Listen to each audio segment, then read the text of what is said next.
We're gonna talk about cancel culture. So, in my last video, if you haven't seen it yet, how dare you, I decided to make a joke about how Disney Plus is beating the Daily Wire in the culture war. To illustrate this, I put a USSR flag behind one of those warnings that Disney Plus puts in front of some of their older content to say, hey, this has some insensitive depictions, wasn't okay then, not okay now, definitely doesn't represent what we want to be about. Here we go. And I'm not gonna lie to you guys, I was pretty proud of that joke. I thought it was funny. I thought, even if we disagree about the motivations behind some of the stuff that companies like this do, we can at least agree that it's a good thing to want to disassociate yourself from bad stuff like this, right? Boys and girls, I had no idea that my joke was in fact a reality. Communist propaganda site Disney Plus is in fact trying to steal your American, God-given, conservative values, which apparently have something to do with those Siamese cats in Lady and the Tramp. They're trying to erase your history by putting a warning label in front of it. And apparently they're putting some age restrictions on some older movies with insensitive depictions in them as well. So that got me thinking, I wonder how else Disney is infringing on my civil liberties.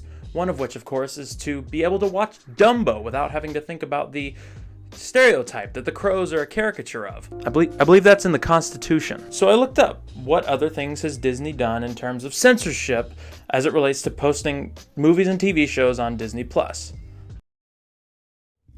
Get out of here. We'll get to you later. Get out of here. Get out of here, you marginalized person, you get. So I found this Newsweek article that has a list of the different ways that Disney has censored their content on Disney Plus. I mean the different ways they've taken away our freedom. But before we get into the article, why don't you just go ahead and smash the like button. Go ahead and hit the subscribe button if you want to see more content like this. And hey, maybe if you do, I will be able to post content more frequently. Now, a lot of the instances of censorship on Disney Plus have to do with them just taking out old adult content, because at the end of the day, the streaming platform is geared towards children and also man babies, but that's besides the point. But you'd think you'd find that in something like, Pirates of the Caribbean, maybe the Marvel movies, some of the old Simpsons episodes, and there are a few instances where they took stuff out of the Simpsons, but one that caught my eye was in Toy Story 2, there is a casting couch joke. Don't bother looking up what the casting couch is if you don't know what it is. Just know that I saw the clip that they took out, and I did one of these.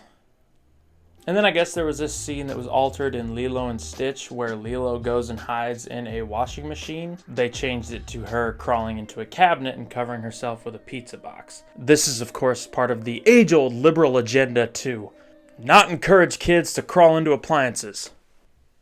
Come on. Now, there is one instance of censorship that I probably would get called out for not including. It's from the age-old Christmas classic, Santa's Workshop. I'd never heard of it. But in the original movie, there is a really insensitive depiction of black dolls as opposed to white dolls in the toy shop. They just took that out. I'm not going to show a picture of it. Just know that I saw it. And you can look up the picture if you want to, but I really don't think I need to explain myself as to why I think this thing is bad, much less why it shouldn't be presented to children as normal. There is one instance of censorship that I couldn't really find a good reason for. They removed the Fez symbol from Grunkle Stan's hat in Gravity Falls. I guess it has some reference to the Freemasons or the Illuminati or something, but why would Disney want to remove references to the Illuminati from their content?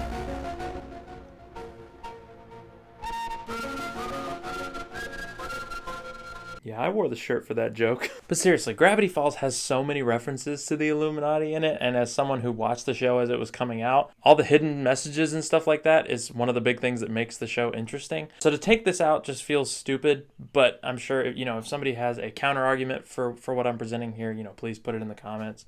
What I meant to say was, drop a comment in the comment section below. And the rest of the censorship on the list is primarily just Disney taking out racial slurs and things like that from old movies and TV shows. And again, I'm not going to argue for why I think this is a great thing, but if you find yourself arguing on the side of keeping racial slurs in content geared towards children, I don't know, maybe don't. Thankfully, there wasn't a lot of outrage from this. There's no overreaction from the right about how Disney is now just a woke mouthpiece for the left and therefore is anti-American. Oh, what's that? I'm being told that's exactly what happened. Ah, yes. Disney is clearly pandering to people who don't like seeing insensitive depictions of marginalized communities in film. And I guess in the case of the age restriction, they don't like having to explain to their child under 7 how shitty the world used to be. They're busy enough telling them how shitty the world is now. One thing that kept popping up in these articles was the idea of cancel culture. Woke libtard cancel culture is the reason that all of these movies are suddenly being censored or altered in some way. But this isn't the cancel culture that I have grown up to know and love. When I think of cancel culture, I think of the band formerly known as the Dixie Chicks coming out and bravely criticizing George W. Bush, doing irreparable damage to their career. Yeah, I was a fan. All right, I'm ready to run in the wide open spaces. Or thinking more recently, I think back to last year when a certain group of people canceled their Netflix subscription because of a certain movie that a certain person did a video about. Yeah, you click that link up in the corner. Don't click it yet, Watch the video, then go back to this point in the video and then click the link. Yeah. And then, of course, you have everyone who was accused of some not so great stuff in the Me Too movement. We have Bill Cosby, Harvey Weinstein, Kevin Spacey, Tony Robbins, Bryan Singer, Amir Van, Neil deGrasse Tyson, Chris Brown, Brett Kavanaugh, Steven Seagal, Louis C.K., Dustin Hoffman, Andy Dick, Nelly, Scott Mayo, David Harvey, Dan Harmon, Jeffrey Miller, John. The list goes on and on and on. And I'm not saying that everyone that I just listed is equal in their allegations or if they should be canceled or even criminally charged, but some of them definitely should. But I'm just saying that these things are what I associate with classic cancel culture. And I do want to preface, several pages into this script that this video is not going to be about what cancel culture comes from or what it is at its core. If you want something more like that, definitely go check out ContraPoints' video on canceling. She goes super in depth with that stuff. But basically, cancel culture is not this monolithic boogeyman of leftists consuming every cis white man and ending their career, but it's also not just a bunch of people holding celebrities accountable for their actions either. There are countless examples of cancel culture on both sides of the political aisle, yet somehow it gets framed by conservatives as this thing that only left-leaning people do because they're a bunch of snowflakes. And to that I'd say I do think it's important to establish a kind of broad definition of what cancel culture means before proceeding. Basically, what I've gathered from my extensive research into the topic of cancel culture, it is when a person, usually a celebrity, does something questionable, to say the least, and enough people criticize them to the point where their career is irreparably damaged and they are effectively deplatformed. In this video, I want to explore what cancel culture has become and maybe how we should handle it going forward. In order to do this, I'm going to look through a few examples of things that have been called cancel culture recently and figure out what it means now, if anything. Okay, fine. We can talk about it. I'm sitting down, though. Remember when this channel was just about reviewing movies? Yeah, me too. I'm sure there are a lot of people who would prefer that I, stay in that lane. Just review the latest Marvel movie. Talk about Star Wars, discuss the weird movie you and your friends watch in front of the most depressing basement wall you've ever seen. And to that I'd say I don't want to be anything other than what I've been trying to be lately. But I guess we can talk about The Mandalorian real quick. Now, I'm not going to go into my opinion of each episode of The Mandalorian just for sake of time, but I do like the show for the most part. It reminds me a lot of Samurai Jack. It's pretty episodic, and that's typically not my cup of tea. I usually like the more long-form, character-driven stuff like Breaking Bad. I feel like it works in the case of The Mandalorian, though, because most of the time with Star Wars, they try to connect it to the main storyline, and it ends up contradicting something that was introduced prior and ultimately just collapsing in on itself. But I feel like with The Mandalorian, it's far enough removed from the main storyline that you can explore these new concepts and new systems within the show. And with the first season, it felt like the ending was intriguing enough to establish a more overarching story that would feel a little bit more grand. But then the second season came out, and it was just worse. I wanted to like the second season of the show so bad, but it just feels like everything new and interesting that they established in the first season, they just swerved hardcore and tried to force it into the main storyline. And then the ending, I mean, spoilers, I guess, but I feel like anyone who cares about Star Wars in any way has probably already seen The Mandalorian, but this is an abomination. CGIing characters in from the original trilogy or de-aging people in Star Wars has always been done badly. It was bad here. It was bad here. This doesn't even look like the same guy. And it's definitely bad here. Not to mention, this ending jumps the shark on the entire catalyst of the show. I mean, I know they can't have them looking around for someone to train Baby Yoda the whole time, but it feels like everything that they've done up until that point was meaningless if you're just going to have Luke Skywalker show up out of nowhere and save the day. I just feel like anywhere they take the show at this point, it would just feel stupid and forced. And the last time I felt that way about a bit of Star Wars media, we got Rise of Skywalker. They fly now! I also really like the idea of the Cara Dune character. You know, she's this ex-rebel who kind of has a cynical view of the rebellion in general. They kind of try to do this kind of gray morality thing in The Last Jedi when they introduced the idea of the real people profiting from the Star Wars being arms dealers. This doesn't really work in the main Star Wars movies because everything they do is to set up the fact that the rebellion is good and the Empire is bad. But the tone of The Mandalorian feels so different from the main movies that it feels like you could explore something like that in an interesting way. The idea of this person who has legitimate grievances with both the Empire and the rebellion sounds really cool to me. You know, I'm all for it, man. Anarchy, dude. But in the second season, they completely give up on this idea because she just rejoins the rebellion. Like, they just offer her a job and she's like, okay. Turns out, however, even though they already ruined the character, she will no longer be appearing in the show anyway because Gina Carano, the actress who plays her, was fired. Last year, Gina Carano posted some tweets that were offensive, insensitive, problematic, one might say, and she was both criticized by liberals and commended for her bravery from conservatives. It got to the point where Disney decided to distance themselves from her, so they fired her from her spot in The Mandalorian and presumably from any spin-off shows that she was meant to be a part of. Do I think that the stuff she shared was offensive? Yes. Do I think Disney actually gives a shit about the stuff that she posted?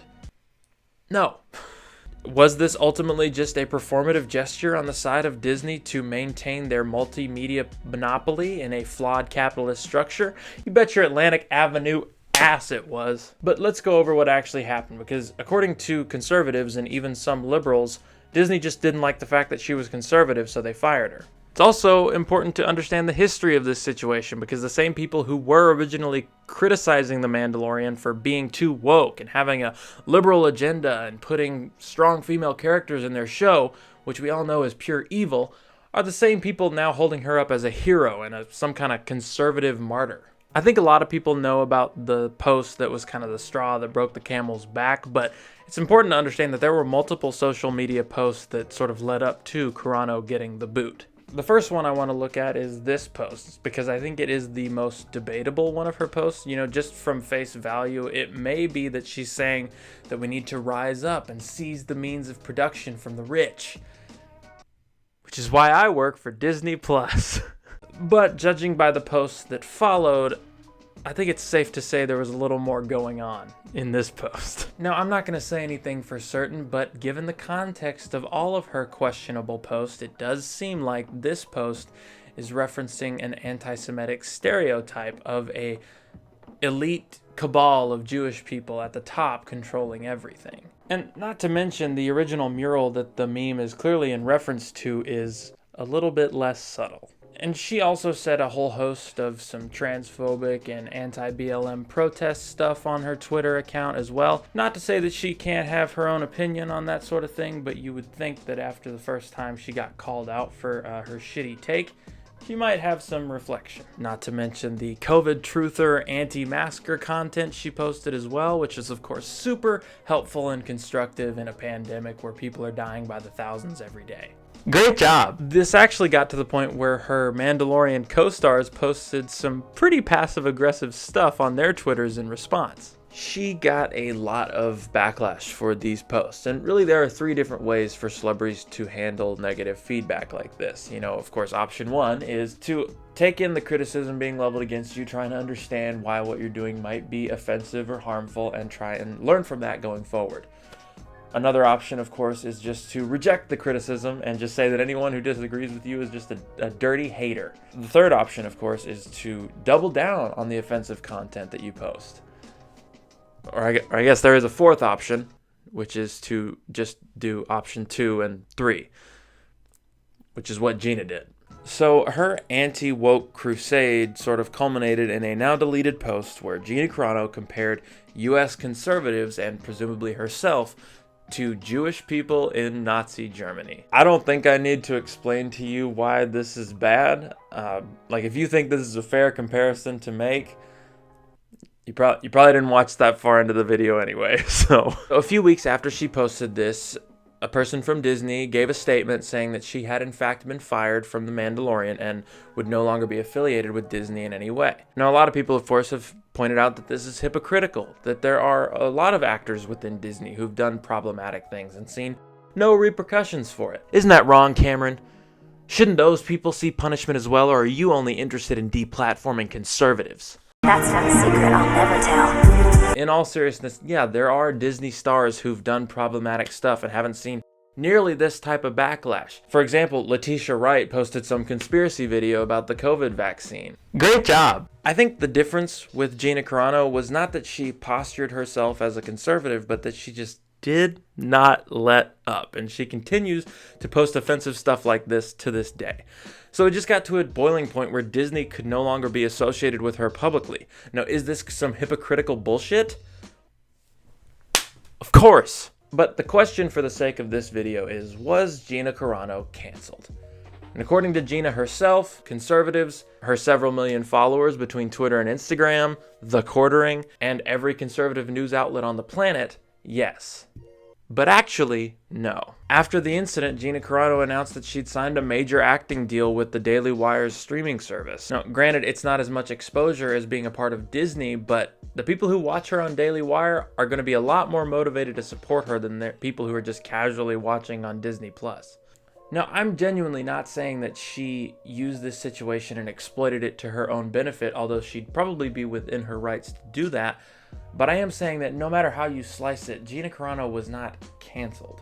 And that's not to say that that kind of thing doesn't happen. You know, there are definitely situations where people get canceled by the left unjustly. And unlike Gina Carano, they didn't have a slightly more niche fan base to fall back on. For example, most recently, this girl named Alexi McCammond was fired from her job as the editor for Teen Vogue as a result of some racist tweets that she posted when she was 17. And I don't want to downplay it. The tweets are bad and unacceptable, but it can't be lost on us the fact that she wrote them when she was 17 and has since apologized. Not to mention she's been a journalist for several years and worked at multiple outlets writing articles against this very kind of thing. Nevertheless, she was fired from her position and has effectively been deplatformed with basically no pushback from the left or the right for that matter. Unless you count Ben Shapiro saying, "Well, that's what you get for being a libtard." So yeah, cancel culture does exist, and sometimes it happens to people who I don't think deserve it. And at the end of the day, all that does is beef up the conservative talking point that cancel culture is out of control and it'll ultimately destroy us all. It's important to understand the distinction between something like that and the situation with Gina Carano, because she still has a following of millions of people who love and support her, so she hasn't been deplatformed or canceled. I will admit that the Gina Carano example here is probably the most akin to the classic cancel culture of the examples that we'll talk about, in that they involve a person doing a thing that was bad, but the next two are just weird. Well, that is going to have to do it for part 1 of the cancel culture video. If you follow me on Instagram, then you know that I've been having some issues with my hard drive. I had to delete some stuff off of my computer, and I accidentally deleted some of the original footage for this video.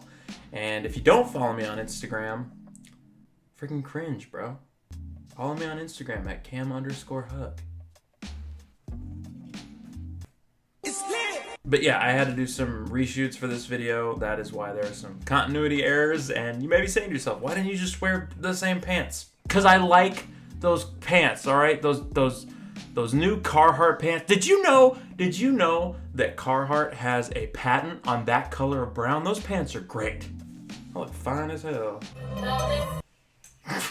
Anyway, like this video if you enjoyed it. Subscribe if you want to see more content like this. And hopefully sooner rather than later, I will see you in the next one. Bye-bye.